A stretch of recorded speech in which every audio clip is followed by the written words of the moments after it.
Welcome to the grind. There's a 2-hour window I get to see my woman. There's a clock ticking on her. It ain't my friend. Work wasn't easy, but we've been fit. Oh, I'm home, and she's off to bed. Oh, no. Money, my baby liar. Money. Welcome to another edition of the Daily Grind. I'm your host, Devin Murray, licking my wounds after what was a tough weekend for ya boy on the betting front. If you follow the Twitter account, admittedly, didn't do great. Had a terrible stretch yesterday. Actually did pretty well in the NFL, offset most of my losses. But I just had a ton of plays, and that was too much to type out on Twitter.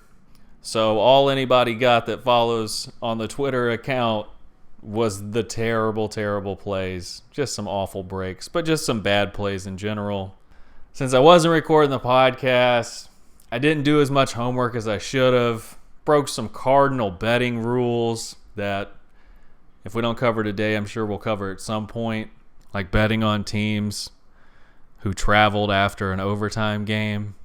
Just stupid stuff. Along with a couple of bad breaks, I guess. But, I mean, you can always expect that to happen. So since I didn't put those bets on the podcast, I feel like I don't owe you guys anything as far as explaining myself on here about all those terrible bets. All I can say is this is why we don't bet much at the beginning of the season, is there's a lot of unknowns. This is what we like to call the feeler outer period. So I will cover what happened in the NBA, not so much my betting on the NBA this weekend. Tomorrow, I looked at the schedule. Tomorrow is our light day of the week as far as games. There's only 3 games tomorrow. And tonight we have 11 games, a full slate for a Monday night. So tomorrow I've got a little game planned to play to kind of recap where everybody stands so far in the season and my biases and incorrect thoughts on teams so far. So let's just kind of jump into tonight's action. First game on the docket is Hornets-Nets. The Hornets-Nets. Nets going to Charlotte.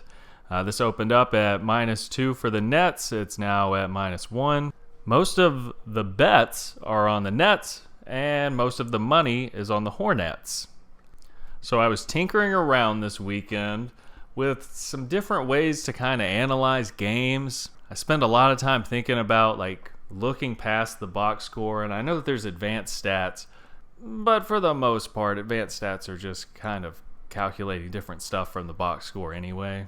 And so I made this dumb little chart for the Hornets-Pistons game, which basically just, and the 2 axes I've made up are execute and flukiness. And it's basically just judging like, okay, does this team look like they're getting into what they want to? Are they executing well? Is this kind of sloppy? Is the defense pushing them around? Are they having trouble getting to the spots with the right shooters, with the right playmakers? Are they being forced into bad shots at the end of the shot clock? And then flukiness, where it's like, is that just a weird tipped ball? Is that it went off somebody's foot and wasn't called? Or hey, that was a bad call on the ref? Or hey, that guy that doesn't ever hit anything actually hit one? There's a ton of fluky things that happen on any given play in the NBA. I'll post it on the Twitter account if you want to see it. But I think it's an interesting chart because the Pistons are pretty good. Looks like Durant might be a legitimate center. And if you are looking at the chart that I'm posting on Twitter, or I guess I can throw it up on the video on YouTube as well, it's color graded by time during the game, first quarter through fourth quarter, and I stopped keeping up with it whenever Charlotte took their starters out with like 2.5 minutes left. So the darker stuff is closer to the end of the game. But what it looked like to me, just scoring at home in this made-up stupid chart that I did, it looked to me like Charlotte kind of got into what they wanted for the most part. They seem to have the Pistons kind of scrambling on the defensive end. They just missed a decent amount of good opportunities. And then if you look at it on the made-up flukiness scale, the Pistons pretty much got every good break in that game. I wasn't very high on the Hornets preseason, but Nick Claxton's out tonight. And as previously stated on this podcast, I'm a big Mark Williams guy. I think I'm taking the points for the Hornets at home. After getting humbled this weekend, though, I do want to at least evaluate the other side of the argument. I guess the argument would be that this would mean that the Nets go 0-3, which is not how you want to start the season. The Nets are starting a 3-game road trip, and then they have Boston and Milwaukee at home. And I know all this because I spent the entire morning putting together in a spreadsheet the entire league schedule, traveling and home games delineated, because I really want to keep up with which of these teams are traveling, who's going on the road for a while, who's playing back-to-backs, who's playing 4 games in 6 nights. That, in my opinion, is where the alpha in NBA betting lies. It's the kind of stuff that you really have to keep up with. The NBA posts their injury report every hour up to game time. And even after, I think, after the initial games tip off, they keep reporting it up until the last game. And so it's stuff that you kind of always have to keep an eye on, because I can't tell you how many times I've had what I felt like was a good bet, and then you get a late scratch like 45 minutes before the game, and you end up getting smoked in your bet, and it's very obvious why once you go back and look at it. But neither of these teams have played since Friday. Both should be well rested. Okay, we spent too much time on these crap teams. Give me the Hornets, plus 2.5. Next up, it's a little early in the show for this, but y'all smell that? It smells a little fishy in here to me. Bulls at Pacers. This line in some places to open up was minus 5.5 Pacers. Now it's down to minus 2.5. What is going on here? I need an explanation. If you haven't been keeping up so far this season, the Chicago Bulls might suck. They lost by 20 at home on the opener to the Thunder. They were down 17 with 3.5 minutes left against the Toronto Raptors at home, and then miraculously came back, and DeMar DeRozan missed 2 free throws down the stretch, and they had to go to overtime and beat Toronto. And then they traveled up to Detroit and got their ass kicked by 16. Now, granted, that was a back-to-back. Traveling the night of an overtime win, I get it. That's a tough spot to go win, especially if you suck, which is my sneaking suspicion of this team. At 5.5, yeah, I think there's some value here. But somebody came in and hammered this thing about 30 minutes ago and moved it 2 points. I'm looking at the injury report. There's nothing on there. The Pacers smoked the Cavs. Granted, they were shorthanded. And they smoked the Wizards. I'm not saying the Bulls are as bad as the Wizards, but I don't see Levine putting up another 51. I don't see another 17-point comeback in the last 3 minutes. I'm going to hold off until right before tip, because who knows what's going to pop up on the injury report or if something's going to break, because 2-point swings don't happen that often. But as long as this line holds at 2.5, I'm taking the Pacers, along with the rest of everybody, because all of the money, all of the bets seem to go on the Pacers. Gosh, this is such a fishy line. The Bulls are probably going to win, huh? All right, I'm going to lean Pacers, but I'm going to have to wait until this thing's about to tip off before I lock anything in. That's just so fishy. Actually, this is all just a ruse to get you to follow the Twitter account. Speaking of which, please follow at TheGrindPod on X.com or Twitter.com. And like or subscribe if you're on Spotify or you're on YouTube. You know what to do. The thing down below. Please throw me a follow if you've been listening.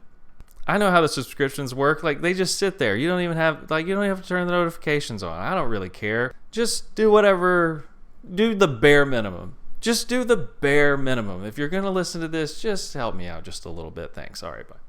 All right, next up we've got Celtics at the Washington Wizards. This opened up at 9.5. It's now moved to 10. I'll let you guess which team is favored.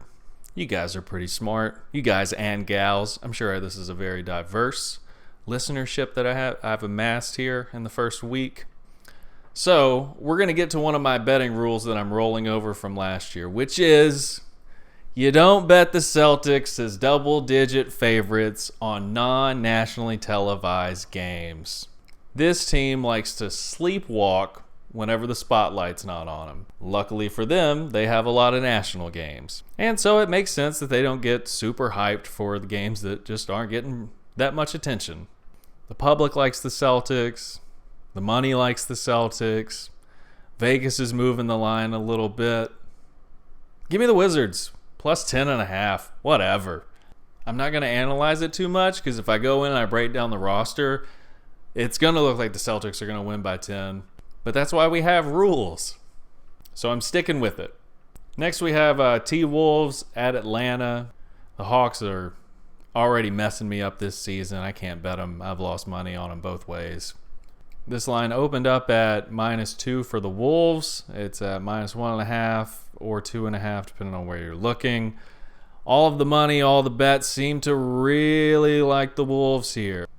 I mean, I know that the Timberwolves smoked Miami, but Miami kind of sucks, right? The Wolves held the Heat to 40% shooting, but I think the Heat kind of held the Heat to 40% shooting, right? Stinking it up with Kyle Lowry and Tyler Hero and Duncan Robinson. And didn't the Hawks just go to Milwaukee and beat the Bucks? And I know Dame went like 0 for a billion, but okay. Let me not get so ahead of myself. Let me think about this. Hawks played at Milwaukee last night. Big win. T-Wolves open as the favorite on the road. At least what I'm seeing says that a lot of the money's coming in on the T-Wolves. And the line's not really moving. You can maybe get an extra half point on a couple books. It's not one of the more heavily bet games so far, though. This is a tough one. Betting in the NBA is hard. I probably shouldn't bet every game, but I'm going to keep doing it. I just don't bet that much. And I clip down on some games. All right, actually, this might be a stay away. Pick it up live. Yeah, that's the first stay away of the year, guys and gals. If Atlanta looks flat in the first quarter, I say go T-Wolves. If Atlanta looks spry, take Atlanta. T-Wolves are a little overhyped in my opinion. But late night traveling back to the ATL. Early game the next night. Don't love that spot. Anyway, next up we've got the Blazers at the Raptors. This game is a doozy. Raptors are favored by 7. On some books you can get the Blazers all the way to +9.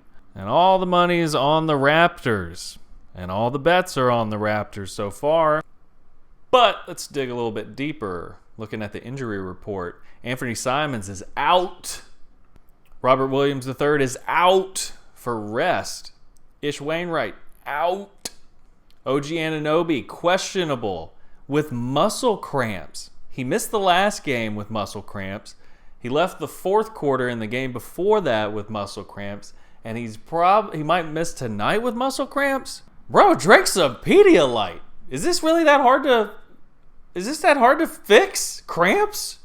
These are not cramps that I've heard of. How many calf raises did you do, bro? Also, Precious Achiuwa is doubtful. But say Scoot has a good game. Say Shaden Sharp has a good game with Anthony Simons out. Say Brogdon has a good game. Say Dominatin has a good game. Maybe Matisse Thybulle pops a little bit tonight. I don't know. That's a lot of points. Raptors, 3rd game in 4 nights. 4th game in 6 nights. Blazers got stomped last night. Didn't play their starters too late in the game. Probably came in this morning and had a bunch of adjustments. 7 is a lot. I think Toronto wins. Oh, can't believe I'm doing this. This is one of my write-off teams. Give me the Blazers. Next up, we've got the Miami Heat traveling to the Milwaukee Bucks. This will be the Heat's third game in 4 nights, 3-game road trip that they're on right now. And then they've got a 3-game homestand. These guys are probably just ready to get back to South Beach, yeah?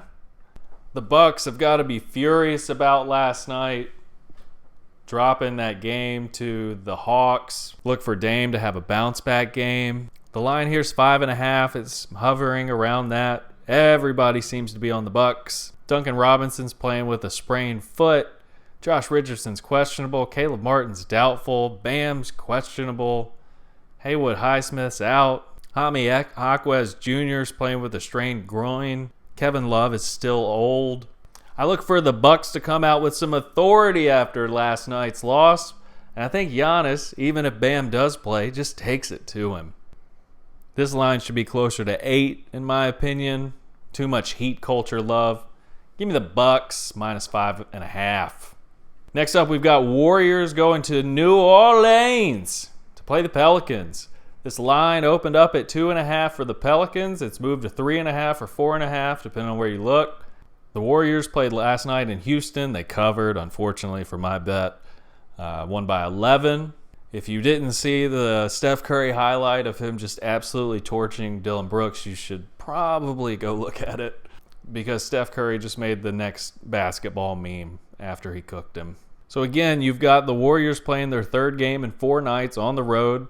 Friday they were in Sacramento, last night in Houston, tonight in New Orleans. The Pelicans, on the other hand, have been back home for a while. They played in Memphis on Wednesday night. Didn't play again until in New Orleans on Saturday against the Knicks. Won that game, started off 2-0. Unfortunately, New Orleans is one of those teams, probably the only team where you think, is it great that you guys were back in New Orleans for a week leading into this game? How many pounds did Zion put on since the Memphis game? Memphis and New Orleans to start the season, really tempting old Zion here, aren't we? Get that guy to Denver or Portland, somewhere with a vegan menu maybe. And if you look at the injury report, the Pelicans are a little thin tonight. Najee Marshall, out. Jose Alvarado, still out. Trey Murphy III, out. In typical fashion, the Warriors haven't submitted their injury report yet, so I don't have an updated one for them. All of the money, all of the bets seem to be going towards the Pelicans. I feel like this line should be higher. I feel like they're baiting you into it. I feel like they're baiting me into it, more specifically. It's still early in the season. Steph's probably still got his legs underneath him. I'm going to wait until the Warriors submit their injury report to lock this thing in. But if nothing scares me there, I think I'm going to take the Warriors plus 4.5 if I can get them there. I'll lock it in on Twitter. But I think Looney can somewhat contain Zion. And those are 3 key backups for the Pelicans. That means their bench goes this deep. Larry Nance Jr., Dyson Daniels. The next name off that bench is Cody Zeller or Kira Lewis Jr., who I believe starred in I Know What You Did Last Summer, 1997. So give it to me. I'm going against the grain. Give me the Warriors plus 4.5. Plus 4 if I can find them, pending the injury report. Okay, next up. Gosh dang it. We have my hometown Grizzlies hosting the Dallas Mavericks. I've bet every single Grizzlies game wrong so far, which surprises not me. Might surprise you, doesn't surprise me one bit. That's the thing about betting on your home team. Whenever you're out on them, you shouldn't be out on them. Whenever you're in on them, you definitely shouldn't be in on them. This line opened at -2 Mavericks. It's kind of waffling around depending on where you look. Looks like DraftKings New Jersey is the main place where they are not the favorites. Everywhere else has them somewhere between 1 and 2.5. So here's a little bit of inside information. If you haven't watched a lot of Grizzlies Mavericks over the last 3-4 seasons, the Mavericks kick our ass all the time. The Grizzlies are 0-3. It hurts. It hurts to be staring down 0-4. Monday night in the grindhouse, I can go ahead and tell you it's not gonna be peak grindhouse. Those aren't the busy hours at the FedEx Forum. I see a kind of sleepy game, which means a lot of Luka step back threes. It hurts. It hurts, and I'm I hope that I go 0-4 on the Grizzlies instead of the Grizzlies going 0-4 on me. But I'm going to take the Mavericks at -1.5 is what it looks like I can get them at. And I don't think it's time to panic necessarily for the Grizzlies, but you really need to get Luke Kennard back. You really need to sign someone to replace Steven Adams, which I think is the plan. I think Bismack Biyombo is going to be coming in to save the day, which is not where you want to be to start your season. I hope that this front office has plans other than just Bismack Biyombo. But until then, sorry, Grizz, I think I'm going to have to fade you for the most part until the public and Vegas starts to see what we are right now. Mavericks -1.5. Lock it in. All right, we've still got 3 games left. Sorry, I talk a lot. Next up, we've got Pistons at Oklahoma City Thunder. This game opened up at 5-point favorite for the Thunder. It's still somewhere around there, with the majority of the money going towards the Thunder as well as most of the bets. But it's a little skewed on the money side. All right, so again, we're going to consult the schedule, the almanac, the Bible as far as we're concerned for betting. 4th game in 6 nights for the Pistons. 3rd game in 4 nights.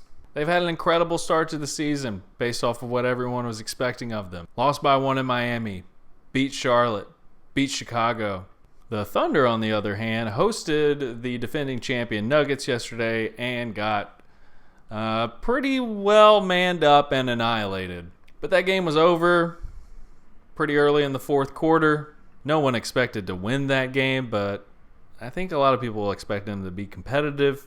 I think they come out with a little bit more pride tonight, a little bit more energy. Hopefully they can knock down some shots. They've got good offense. It's just whenever they do get good shots, are the guys good enough to knock them down? Like Giddey spotting up in the corner.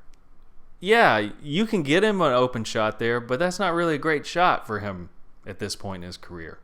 But hopefully he stayed at the gym, got some shots in. I like the Thunder. As long as nothing crazy pops up on the injury report, that's another one where I'm going to hold out until the report comes in. They also have not submitted. It's early. But just trying to get this content out as early as I can. Okay, actually, right as we're recording this, breaking news, the new injury reports just come out. Nothing crazy for the Thunder. Jalen Williams is out. Kenrich Williams is out, but that was kind of be expected. Bojan Bogdanovic is sitting for the Pistons. Kyrie is questionable for the Mavericks in the Grizzlies game that we just covered. So we will be waiting to place a wager on that until we get further clarification on Kyrie. It might be right until game time. All right. Up next, we've got Jazz at Nuggets. This started off as 6.5. It's moved to 7.5 or 8.5, depending on where you look. Most of the bets, as you would expect, are in on the Nuggets, but a extra large majority of the money is on the Jazz. What? What are these Mormons cooking up out there? This is some kind of money laundering scheme. What do they know that we don't know? What did old John Smith come down and tell you guys, huh? Would you like to share with the rest of the class, please? Now, it should be noted that the Nuggets have not submitted their injury report yet for the day. Looks like Utah, for the most part, is healthy. Utah is one of the few teams where you wouldn't expect elevation change to be too much of a problem. But the Nuggets were favored by 5.5 in Memphis. Why are they only favored by 6.5 at home against the Jazz? Why did someone bet so much money on the Jazz? This is my rat line of the night. I didn't think we were going to have one, but the cheese is out. The trap's been set. I'm going to wait on the Nuggets injury report to come out. This doesn't seem right. Seems like there's waiting on another shoe to drop. But if this money stays skewed like this, but the bets don't start to even out, and the public seems to be on the Nuggets, and all the sharps seem to be on the Jazz, and this line stays, then I might have to take the Jazz. But if this injury report comes back clean and everybody's playing, you can call me a square. You can call me a sucker, whatever you want to call me. I don't care. I'm going to take the Nuggets there if nothing else crazy comes out. Jazz stink. They mailed it in Phoenix. They're headed back home after this for a little bit. I'll tell you this, after watching that Thunder Nuggets game yesterday, Nuggets don't seem to have any kind of championship hangover. They don't seem to be sleepwalking through nothing. They get after it on defense, and they got bodies to throw at everybody. And I just don't know if I'm betting on them to mail it in until I see it. So I know I kind of went all over the place there with that game. Believe me, my emotions are all over the place. I'm a mess. But I guess after it's all said and done, if nothing crazy comes out, screw the sharps. I'll lay the points. And finally, we have the last game of the night, the Orlando Magic at the Los Angeles Lakers. This opened up at Lakers -4. It's down to Lakers -1.5, with literally all of the money coming in on the Magic. Although the bet's about even. The public still kind of likes the Lakers. It's slight edge to the Magic. But all of the money, 98% of the money so far has come in on the Magic. And Vegas is obviously respecting it. That's a 2.5-point swing on the line. Against the Lakers. Against an unproven team in the Magic. Vegas is respecting sharp action here. Pretty interesting. The Magic have been chilling on the West Coast since winning in Portland on Friday night. Meanwhile, the Lakers lost a tough one last night in Sacramento. Went to overtime and just couldn't get it done. Obviously because I had bet on them. This is the late game. Lakers haven't submitted their injury report yet. I don't think anyone is injured, but you might have somebody for rest. This is not a nationally televised game. Actually, it's on NBA TV. Does that count as nationally televised? I think so. But they might legitimately be able to rest somebody without incurring a penalty like that. I'm not sure on what the new rules are exactly. Sue me. It's tough with the Lakers because, first off, it's the Lakers. And you know that they're going to get some calls. You know that they're at home. Things are probably going to tend to go in their favor. But the Lakers kind of stink. Austin Reeves sat in the fourth quarter last night because the coaches had to pull him out. To me, it looks like he kind of predetermines what he wants to do on his drives this season. Like, I feel like I can tell when he's going to up fake and take the shot himself or pass fake. He just seems a little predictable. And if I'm seeing that as a viewer, I think that the opposing defensive coaches are probably keying in on that as well. And again, a quote that we should just never let D'Angelo Russell live down is that he cares about doing the little things, and he's modeling himself after Derek White. In overtime, there were 2 huge offensive rebounds that the Lakers gave up that led directly to 3-pointers, 6-point swing, really put them out of it. One of those was D'Lo's guy. And again, the Magic have a lot of talent. They have a lot of options. They have a lot of people that can put the ball in the hoop. And I haven't really seen that from the Lakers this year. There was a lot of value with this, I think, at Magic +4. Kind of tough to give the Lakers anything less than 2 points at home. And they haven't submitted their injury report yet, so obviously I'm going to wait. This game doesn't tip until 10:30 Eastern. Plenty of time to get a better read on it. But I'm leaning the Magic, I guess. And if something comes out on that injury report, then I'm definitely going to go on to the Magic. But again, we'll wait. We'll see how this money starts to shake out. It's still really early on this game. But if you take away the name on the front of the jersey and the back of the jerseys for the Lakers this year, and you stack them up against the Magic the same way, I think the Magic have definitely been the more impressive team so far this season. And Darvin Ham might get fired soon. That clip of LeBron telling the assistant coach, hey, you guys know I can play point, right? That's a pretty damning quote. This isn't the first season with Darvin Ham's staff. And whenever I didn't see LeBron running point forward kind of how we're used to from his last couple years with the Cavs and first year with the Lakers, I thought that was a LeBron decision of him saying, hey, I'm not that age anymore. I'm not going to have that much energy. I can't take on that responsibility. That's what I thought all of last year and so far this year. But then you see that clip and you're like, oh, maybe this coaching staff is just inept. This is year 2 and you're having that conversation in the middle of a game?